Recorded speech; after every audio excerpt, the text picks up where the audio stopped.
Hey guys, back with another video. Today doing another one. This time I'm going to be asking ChatGPT to create a magic trick for us, and I'm going to see if I can do it. Let's get into it. Create a card trick for me to do. Simple but impressive card trick you can perform with a regular deck of cards. It requires minimal setup and relies on clever psychological forces. I don't know if I want to do this one. We're gonna change a little bit. Create a card trick for me to do using sleight of hand. Don't necessarily want a self-working or force one or something like that. Here's a powerful visual card trick that uses sleight of hand technique called the double lift, a classic move that makes the trick look impossible. Jumping card. Is this gonna be just an ambitious card? You show the spectator the top card of the deck. Let's say it's the Queen of Spades. Mine is the 10 of Diamonds in this case. You lose in the middle with a magical gesture that instantly jumps to the top. Use a double lift to show the second card is just to the top. The real stays cards. What do you need? Regular deck of cards. Learn the double lift. I already know this one.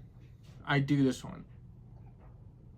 All right, we're gonna create a unique card trick for me to do using sleight of hand.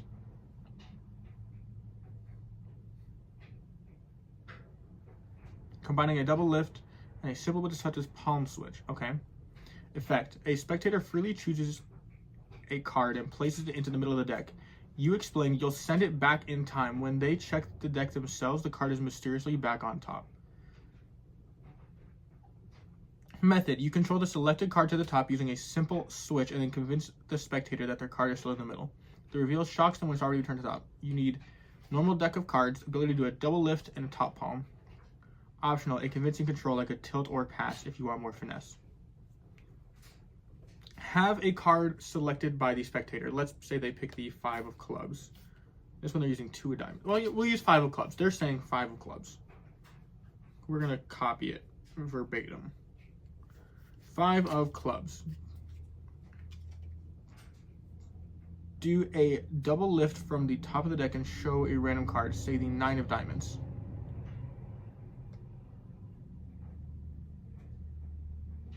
Okay, so they're missing a step there. We're putting the 5 on the top and we're controlling it to the top. So we'll shuffle, do all the fancy cuts and everything. And their card's still on the top. Then we're gonna do the double lift. See, okay, it's not, if I can do a double lift, it's not on top. We have the 2 of diamonds. Turn the double back down. Now the real selected card, 5 of clubs, is on top. Palm the top card, the selected card, as you square the deck or gesture. Keep your hand natural and relaxed. So, okay, what we're gonna do, and then I'll tell them put their hand out or something. Hand the deck to the spectator, say, go ahead, cut the deck anywhere and place the top half on the table. So they cut it anywhere and place the top half on the table. While they do this, casually place your top palm card onto the top of the deck, half they set down. Do this while they're focused on cutting the deck.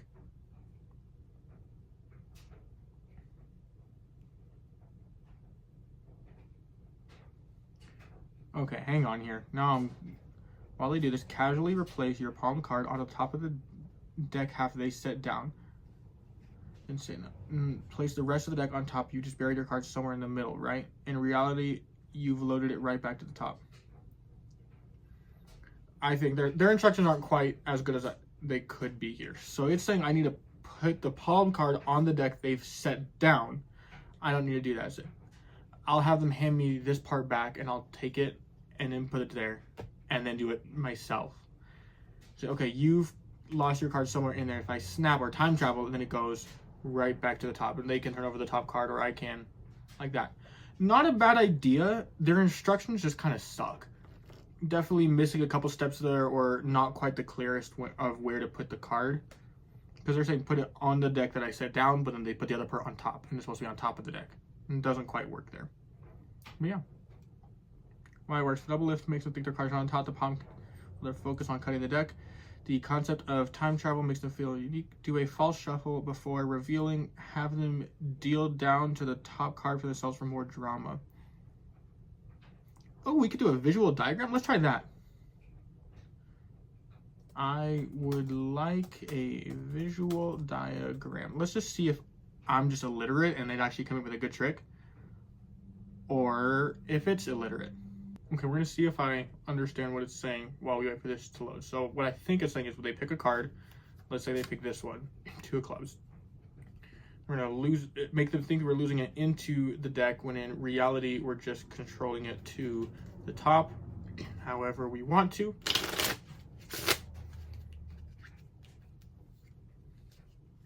And then from here, palming it off and then handing them the cards.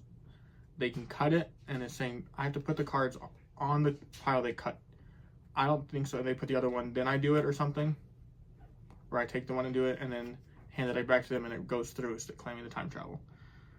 Image create. Okay, 9 of diamonds, 5 of clubs.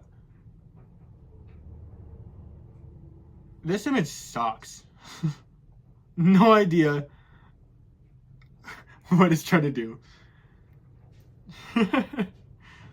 Yeah. Comment down below what you guys think. If you want a part 2, mention that. Like the video, subscribe, all that fun stuff, and see you next time.